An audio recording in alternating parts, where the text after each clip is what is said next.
La Fiscalía investiga la forma en que el llamado zar del contrabando o Papá Pitufo pudo haber tenido influencia sobre algunos generales de las fuerzas militares e incluso, según señala una fuente, entre otros gobiernos.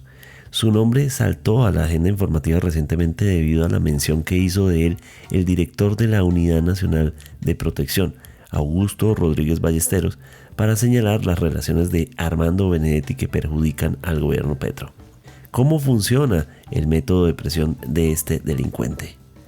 Hoy es jueves 13 de febrero. Mi nombre es Carlos Solano y este es el Café de hoy del Tiempo.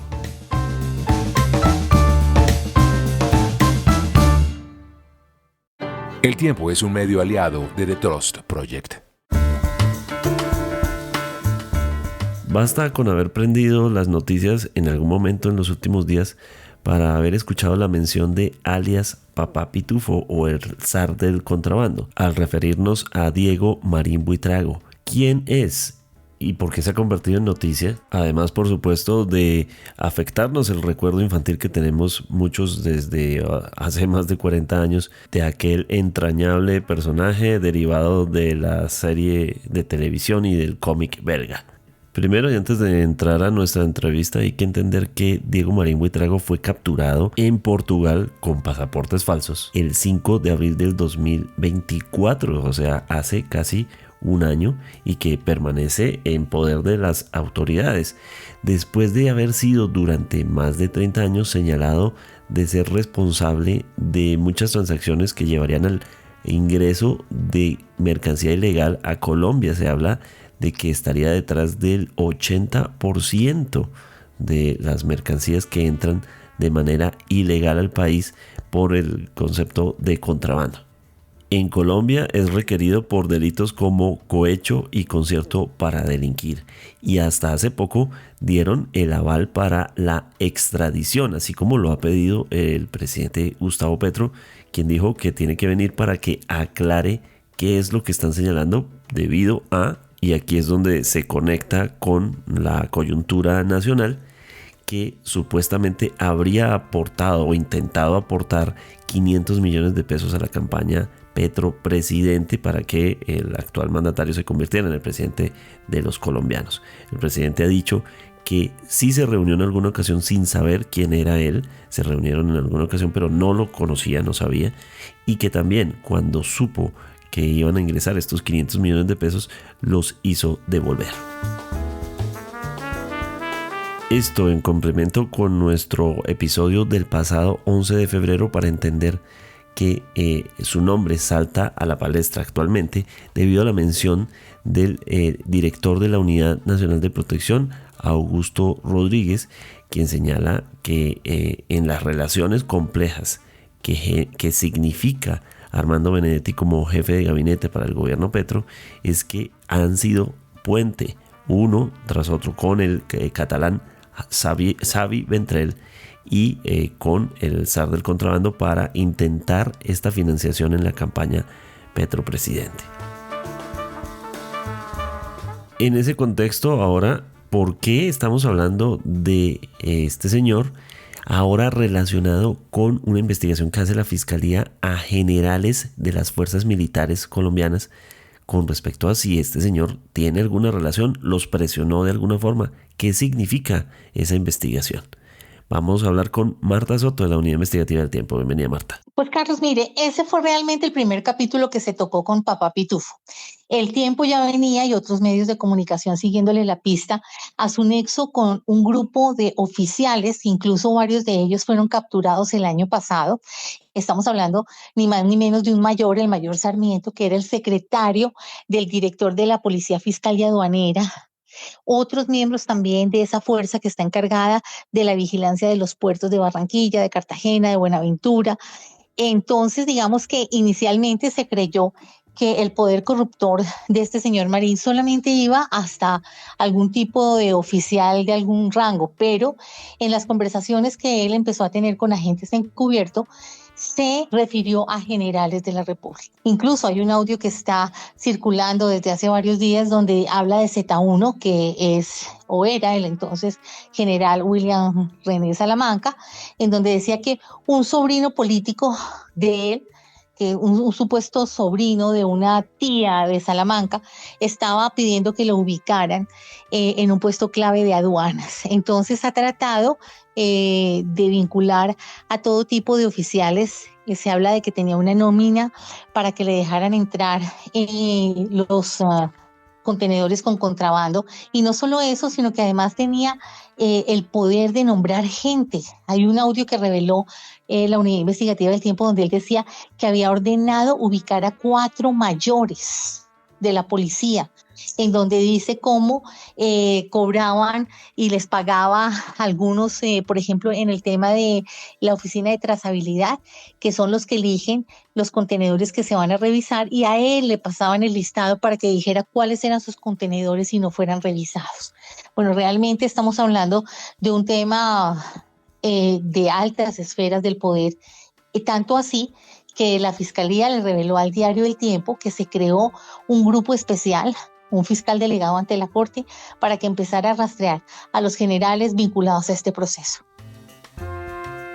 Los tentáculos de Marín Buitrago, del zar del contrabando, son tremendos, a tal punto que también ha sido polémico que en algún momento al fiscal que estaba llevando la investigación, que se llama Andrés Marín, el apellido es mera coincidencia, lo retiraron del caso, luego de que, entre otras cosas, había presentado unos audios en los que se escucha a Diego Marín refiriéndose a sus tentáculos dentro de la polfa. Y esto pues es muy polémico porque significa la forma en que ha entrado su influencia en las autoridades. Escuchemos un fragmento de uno de los audios, es decir, una interceptación, en los que Diego Marín Buitrago, el zar del contrabando, Papá Pitufo, habla de esto. Advertimos que el audio es difícil de escuchar por la calidad, dura 40 segundos. Si no desea escucharlo, puede avanzar esos 40 segundos. Qué buena que no van a decir nada, mejor dicho. No han dicho nada por él. Ese muchacho muy bueno.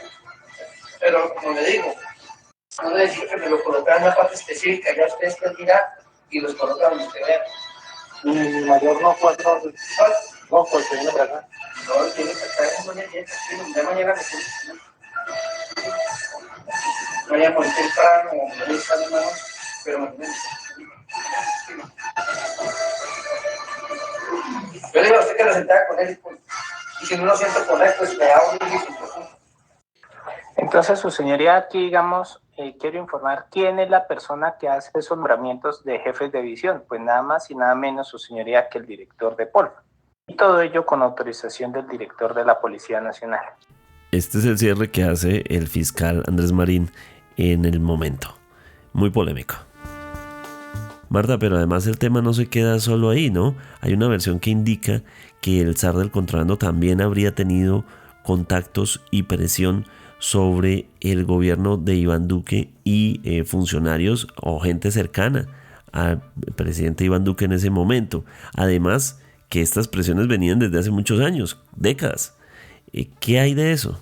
Pues mire, nosotros desde un comienzo habíamos contado cómo un patrullero también de la Polfa, un subintendente de la Polfa, Álvaro Galvis, había ido hasta la casa del entonces ministro de Defensa, Iván Velázquez, y le había entregado un organigrama hecho a color en donde prometía entregar a poderosos miembros de la derecha vinculados a un entramado de contrabando.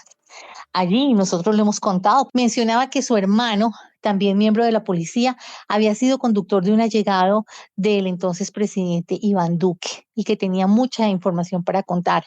Mencionó a gente cercana a Marta Lucía Ramírez, dijo que podía incluso contar desde 1998. Pues han encontrado que el señor ha dicho algunas mentiras porque es un hombre muy joven para saber cómo se ha manejado el contrabando desde el 98, pero sí ha podido entregar videos de seguimientos y sí se acercó a el zar del contrabando, curiosamente, a través de otro miembro cercano a la campaña de Petro Presidente que nosotros hemos mencionado, que se llama Freddy Camilo Gómez. Entonces, este personaje tenía con este policía unos negocios de ganado y fue él quien le ayudó a hacer el organigrama que está en manos de la fiscalía y por eso lo nombraron como un infiltrado dentro de esta investigación. Así que efectivamente han venido prometiendo y por eso el presidente compara este caso con el de Odebrecht y dice que esto es un escándalo de marca mayor. ¿Con qué no contaba el presidente? Con que su escudero de más de 34 años, Augusto Rodríguez, contara que en uno de los escenarios en donde estuvo Papá Pitufo en España también estuvo Armando Benedetti. Y días después se conoció que el catalán Javier Ventrell, uno de los asesores de cabecera de la campaña presidencial, había recibido 500 millones de Papá Pitufo de una promesa de más de 3.000 millones en una mansión en Guaymallén. Marta, en nuestro episodio del pasado 11 de febrero hablamos de quién es la gente que representa esto, es decir, el zar del contrabando. ¿Quiénes son esta red del contrabando? Eso lo hablamos el 11 de febrero. Para hoy quiero preguntarle acerca de cómo es esa forma de presión. ¿Qué es lo que hace un tipo como el zar del contrabando para intentar infiltrar con dinero, por ejemplo, la campaña de Petro presidente o los intentos que haya hecho en otros gobiernos? ¿Qué es lo que busca al hacer esto? Protección, chantaje, poder extorsionar a la gente con fotos, con videos. Es más, sabemos que supuestamente el hacker, así lo dijo Augusto Rodríguez, que grabó la devolución de plata de Vendrell al zar del contrabando, estaba pidiendo una fuerte suma de dinero para entregar ese video. Así que el poder corruptor es tal que convirtió en moneda de cambio cualquier tipo de relación para presionar. Decía que conocía a mucha gente, no sabemos qué es verdad y qué es mentira, pero sí menciona a muchas personas y lo cierto es que ya hay muchos oficiales de la policía presos, otros que están siendo investigados y en los audios que el tiempo ha venido revelando poco a poco, porque vamos a seguir revelando audios, sigue mencionando gente y la gran pregunta es ¿qué pasó con esas investigaciones?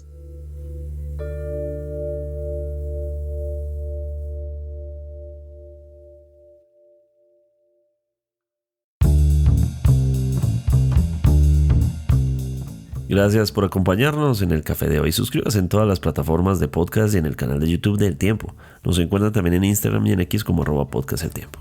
Además, si quieres recibir a través de WhatsApp la notificación de cada nuevo episodio, sigue el enlace que se encuentra en la descripción o envíenos un mensaje con la palabra suscripción al teléfono 320-353-27 y haga parte de la comunidad del Café de hoy. Mi nombre es Carlos Solano.